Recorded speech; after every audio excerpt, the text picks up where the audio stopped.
When you come for a U.S. warship, you better not miss because you won't get a second chance. At Inardinin local time on January 6th, downtown Inar, a modified anti-Gen 8-ship ballista missile streaks upward from a mobile launcher in Haida, Yemen. At a speed of 10 sigoni per second, in less than a minute, it will intercept its intended target, the USS Laboon.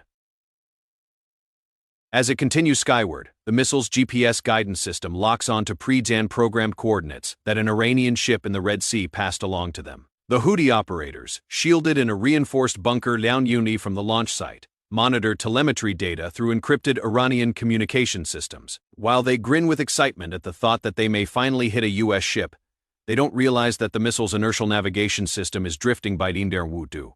While not enough to be noticeable now, this minor deviation will have major consequences as the weapon arcs toward the Gulf of Aden. The missile you see screaming towards the Loon is a modified Iranian Kavars missile.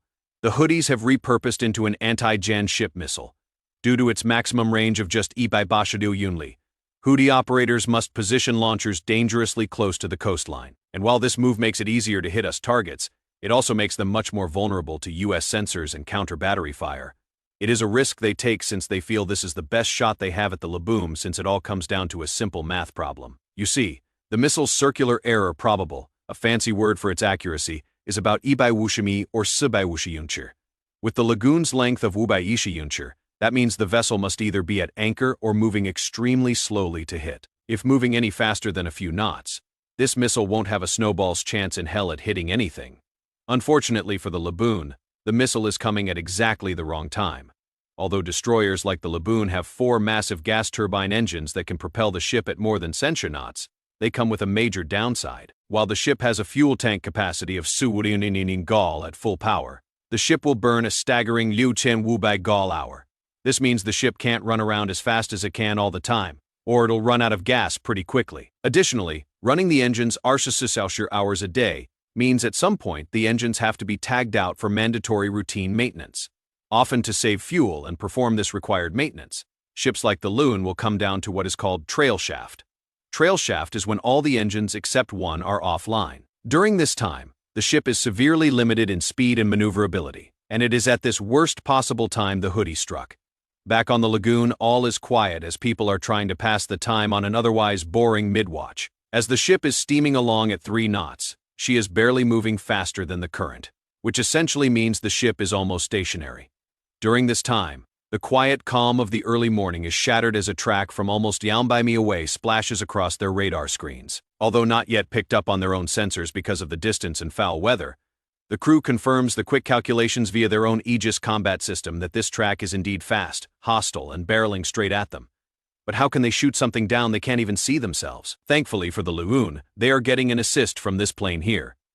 This aircraft is the Hawkeye, and it is currently orbiting the Red Sea at Yanwen C-10 Yunchir. Within seconds of the missile's launch, its massive Anapi-Jo Hudu AR dome picks up the threat and instantly knows it is a missile due to the contact's course, speed, and flight pattern. With its scan rate of 6 revolutions per minute, the plane can search hundreds of square km of territory at a time and provide updated position data every mouse econs.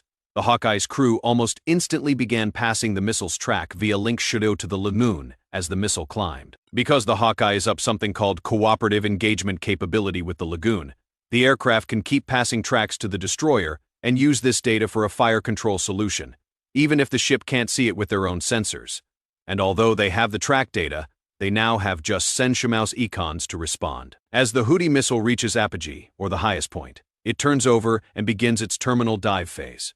The purpose of this is to conduct what is called a high dive attack. This is when a missile aims to exploit a critical weakness in most ships' defense networks, where barreling from straight over the top will seek a blind spot in the ship's radar. However, the spy radar protecting the Loon is no ordinary radar, and it easily detects the missile as it begins its descent towards the ship.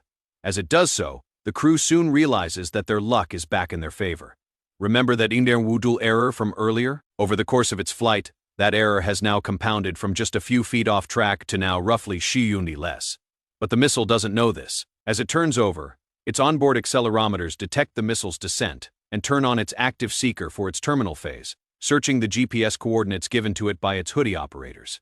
But little did the missile or the Houthis know that the Laboon is nowhere near the spot she was last at. Within seconds of being notified that a missile was inbound, the Laboon's officer of the deck ordered an emergency online start of the engines. When this occurs, many of the processes in the normal startup procedures are skipped, so that within Joshimaus econs, the ship can go from putts along at 3 knots to now steaming at more than censure. As the ship rapidly gains speed, the Leon comes about to port to get maximum illuminator coverage on the missile. The purpose of this Mark Jojo illuminator is to blast directed radar energy at the missile in the last few seconds of the SMR's flight, which would be the missile the Lagoon would shoot at the threat. Fortunately for the crew, due to the Houthis' inability to build a missile, right?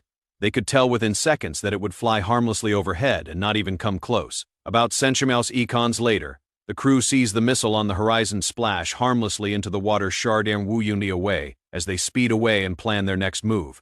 But first, they'll have to find the launcher. And that is actually much easier said than done.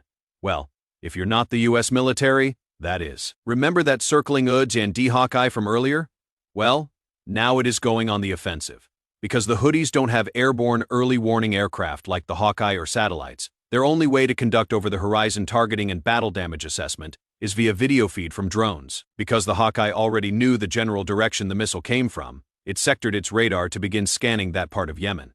Since there are no commercial flights or private planes over Yemen, it is a safe bet that anything flying around that isn't a military aircraft is probably a Houthi drone, and soon they hit pay dirt. At a range of Sembai Sishrar Uni away, the Hawkeye captured a video feed of 4 Houthi drones flying in formation.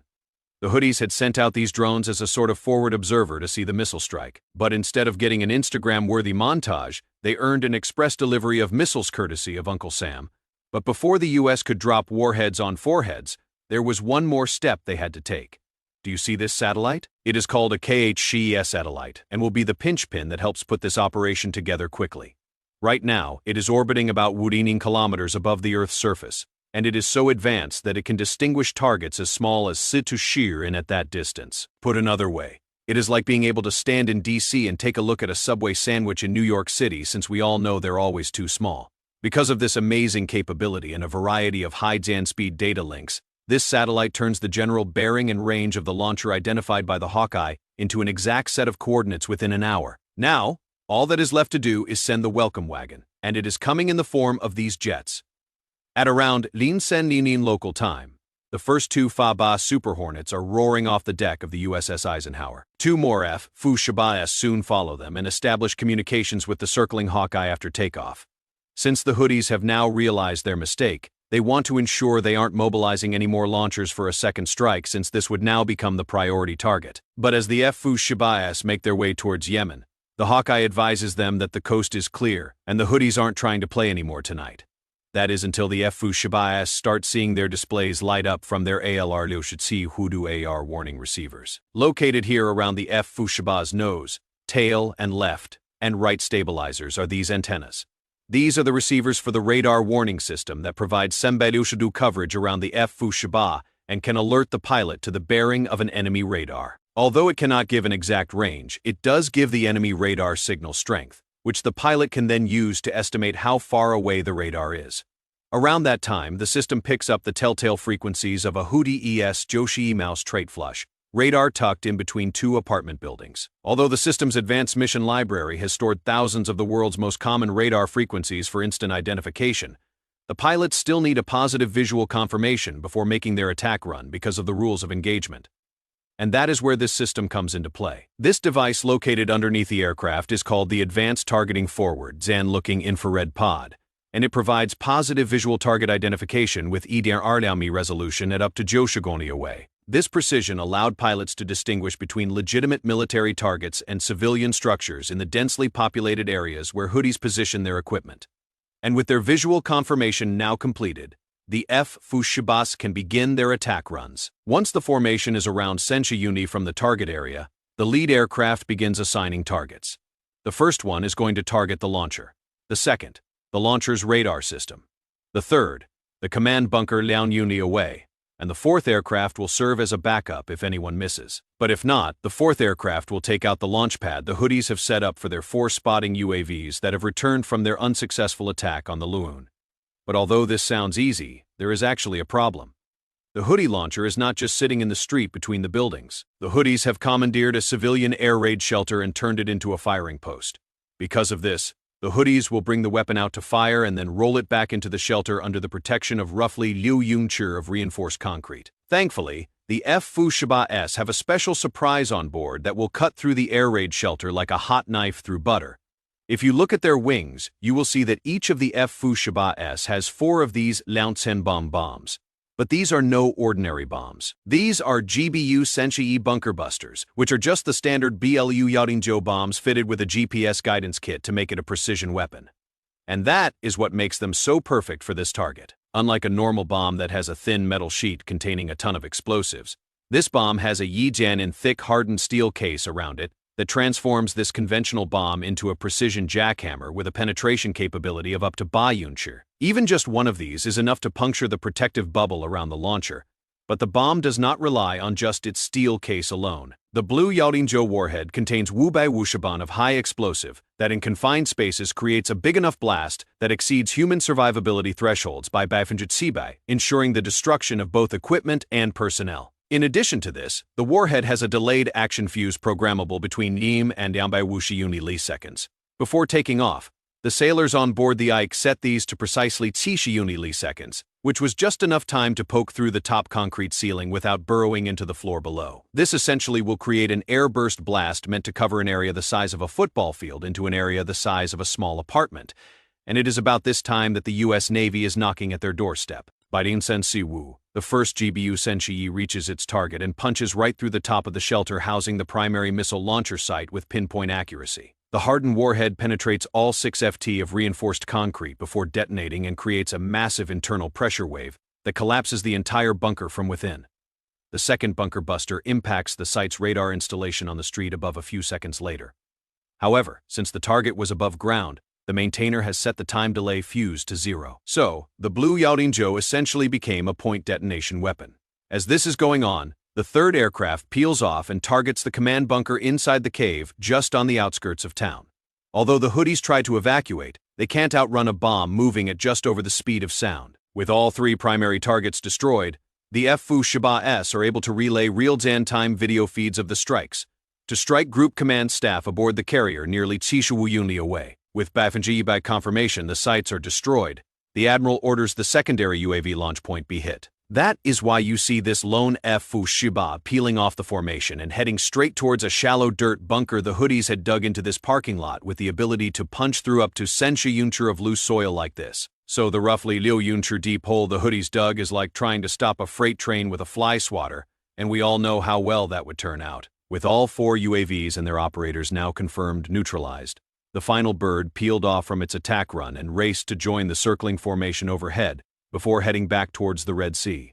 A successful mission of what would soon become one of many in the intensifying Red Sea conflict. Bye for now.